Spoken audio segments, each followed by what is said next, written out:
بات کی تعلیم دی کہ ہم اللہ تعالیٰ سے تعلق جوڑیں۔ اللہ تعالیٰ سے تعلق جوڑنے کے لیے سب سے پہلا درجہ ہے ایمان، کہ اللہ پر ایمان لاؤ۔ اللہ پر ایمان لانا یہ اللہ کی محبت کا بیج دل میں لگانا ہے۔ اللہ پر ایمان لانے سے اللہ کی محبت کا بیج دل میں ڈال دیا، اللہ کی محبت کا بیج دل میں لگ گیا۔ والذین آمنوا اشد حبا للہ، ایمان والے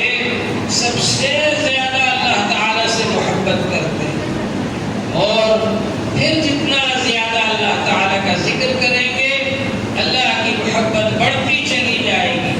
اللہ کی محبت میں اضافہ ہوتا چلا جائے گا۔ تو اللہ تعالیٰ کی محبت اللہ کے اوپر ایمان لانے سے حاصل ہوتی ہے، اور اللہ کی محبت اللہ کا ذکر کرنے سے حاصل ہوتی ہے۔ جتنا زیادہ اللہ کا ذکر کریں گے اللہ کی محبت بڑھتی چلی جائے گی، اور اللہ تبارک و تعالیٰ سے محبت کرنے کے لیے ضروری ہے کہ انسان اللہ کا حق ادا کرے، اور اللہ کا حق یہ ہے کہ اللہ کے ساتھ کسی کو شریک نہ کرے۔ اللہ کا حق یہ ہے کہ اللہ تعالیٰ کی عبادت کرے، مخلصین لہ الدین، خالص اللہ کے لیے عبادت کرے، اس میں غیر اللہ کی نیت نہ کرے۔ اور اللہ سے محبت یہ ہے کہ انسان قرآن پاک کی تلاوت کرے، اس سے اللہ تعالیٰ کی محبت بڑھتی ہے، اور ذکر کرنے سے اللہ تعالیٰ کی محبت بڑھتی ہے۔ اللہ تبارک و تعالیٰ ان بندوں سے بہت زیادہ محبت فرماتے ہیں جو اللہ تعالیٰ کا ذکر کرتے ہیں۔ یا ایھا الذین آمنوا اذکروا اللہ ذکرا کثیرا وسبحوہ بکرۃ وأصیلا هو الذی یصلی علیکم وملائکتہ۔ اللہ تبارک و تعالیٰ وہ ہے جس نے یہ حکم فرمایا کہ اللہ، اے ایمان والو، اللہ کا ذکر کرو، بہت زیادہ ذکر کرو، صبح شام اللہ کا ذکر کرو، اور اللہ کی تسبیح پڑھو، اللہ کی پاکی بیان کرو،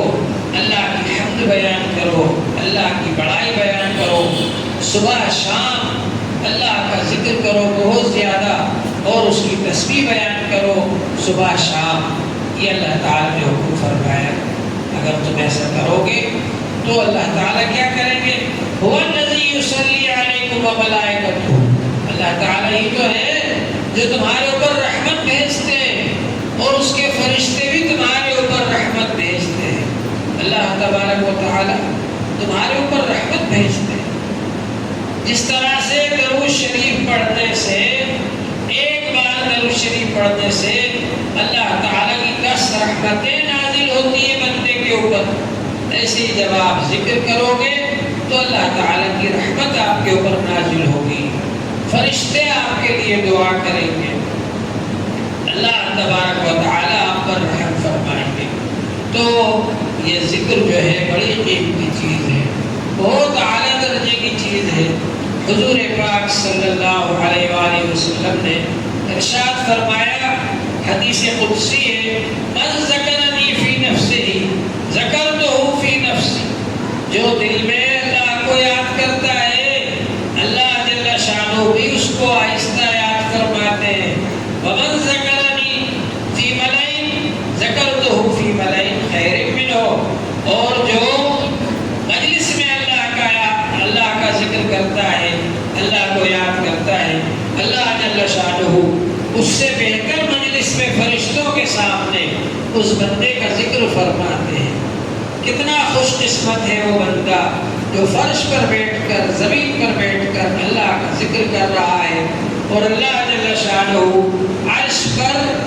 فرشتوں کے سامنے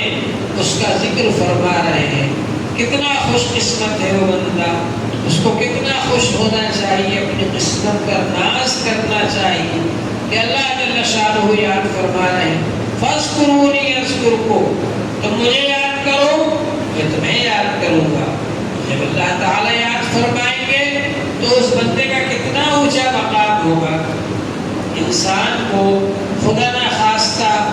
اگر کوئی تکلیف پہنچے، کوئی پریشانی آئے، پھر وہ اللہ تعالیٰ سے دعا کرے کہ اللہ تعالیٰ میری پریشانی دور فرما دیجیے۔ اگر وہ پہلے سے ذکر کرتا رہا تو فرشتے کہتے ہیں یہ مانوس آواز ہے، یہ تو پہلے سے اللہ کا ذکر کرتا تھا، اب اس کو پریشانی آئی، دعا کر رہا ہے اللہ تعالیٰ اس کی پریشانی کو دور فرما دے۔ اور اگر کوئی ذکر نہیں کرتا، پھر کوئی پریشانی خدا نخواستہ آ جائے، پھر وہ اللہ تعالیٰ سے دعا کرتا ہے تو فرشتے کہتے ہیں غیر مانوس آواز ہے، یعنی پہلے سے اللہ کو ذکر نہیں کرتا تھا، اللہ کو یاد نہیں کرتا تھا، اب پریشانی آ گئی، اب یاد کر رہا ہے اللہ تعالیٰ کو۔ اللہ تبارک و تعالیٰ کو ہر وقت یاد کرتے رہنا چاہیے، خوشحالی میں بھی اللہ کو یاد کرو، اللہ کا شکر ادا کرو کہ اس نے ہم کو یہ نعمتیں عطا فرمائی، اور خدا نخواستہ پریشانی آ جائے اس وقت بھی اللہ تعالیٰ کو یاد کرو اور اس پریشانی پر صبر کرو، اللہ تبارک و تعالیٰ اس پریشانی کو دور فرما دے۔ تو بہرحال یہ ذکر کرنا یہ بہت اعلیٰ درجے کی چیز ہے، بہت ہی قیمتی چیز ہے، اس سے اللہ تبارک و تعالیٰ کی محبت پیدا ہوتی ہے انسان کے دل کے اندر، اور انسان کے دل کے اندر جو کوڑا کباڑا بھرا ہوا ہے، غیر اللہ کی محبت بھری ہوئی ہے، غیروں کی تصویریں، غیروں کی صورتیں انسان کے دل میں بھری ہوئی ہیں، وہ سب حسد اور بغض اور کینہ، یہ سب جو بھرا ہوا ہے دلوں کے اندر، یہ صاف ہو جاتا ہے اللہ کا ذکر کرنے سے۔ انسان جب اللہ کا ذکر کرتا ہے تو اس کے دل میں سے کفر و شرک نکل جاتا ہے، اس کے دل میں سے غیر اللہ کی محبت نکل جاتی ہے، اس کے دل میں جو غیر اللہ بھرے ہوئے ہیں وہ نکل جاتے ہیں، اس کے دل میں جو گناہوں کی محبت اور خواہشات نفسانی بھری ہوئی ہے وہ نکل جاتی ہے، اس کے دل کے اندر جو حسد اور بغض بھرا ہوا ہے، جو کینہ بھرا ہوا ہے وہ نکل جاتا ہے، اور انسان کا دل پاک اور صاف ہو جاتا ہے، اور پھر ایک وقت وہ آتا ہے کہ اللہ جل شانہ کی تجلیات اور اس کے انوارات کی روشنی اس کے دل میں آتی ہے، تو وہ بندہ بڑا خوش قسمت بن جاتا ہے۔ بہرحال یہ ساری ترقیات کا زینہ اللہ کا ذکر ہے، اللہ کا ذکر جتنا زیادہ کرو گے اتنا ہی اللہ تعالیٰ کی نظر میں قیمتی آدمی بنتے چلے جاؤ۔ اس کے لیے جس طرح سے اسکول میں ایڈمیشن ہوتا ہے اور مدرسے میں داخلہ ہوتا ہے، ذکر کی لائن میں بیعت ہوتی ہے، بیعت کے الفاظ کہیے، اس کے بعد پھر میں آپ کو ذکر کا طریقہ بتاتا ہوں۔ لا الہ الا اللہ محمد رسول اللہ، نہیں کوئی معبود سوائے اللہ کے، محمد صلی اللہ علیہ وسلم اللہ کے رسول ہیں، ایمان لایا میں اللہ پر اور اس کے فرشتوں پر اور اس کی کتابوں پر اور اس کے رسولوں پر، اور اس پر کہ اچھی اور بری تقدیر اللہ تعالیٰ کی طرف سے ہے، اور موت کے بعد اٹھائے جانے پر توبہ کی میں نے کفر سے، شرک سے، بدعت سے، زنا کرنے سے، چوری کرنے سے، پرایا مال ناحق کھانے سے،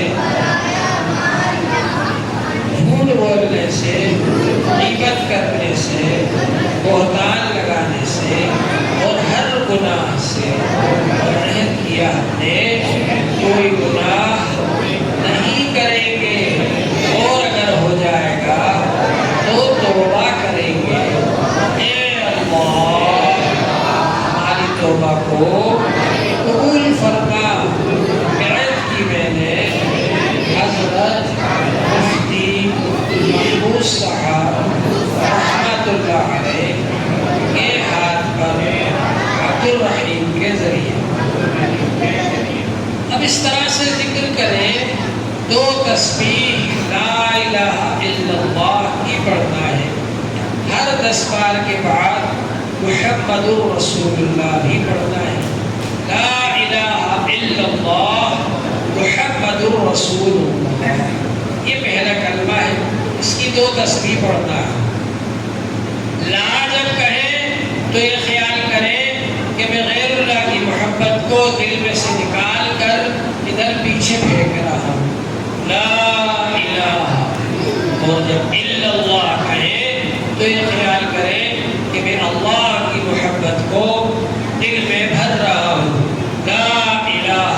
الا اللہ، لا الہ الا اللہ، یہ 2 تسبیح پڑھتا ہے۔ اور 5 تسبیح اللہ اللہ اللہ کی پڑھتا ہے۔ اللہ تعالی ہم سب کو عمل کی توفیق عطا فرمائے۔ وآخر دعوانا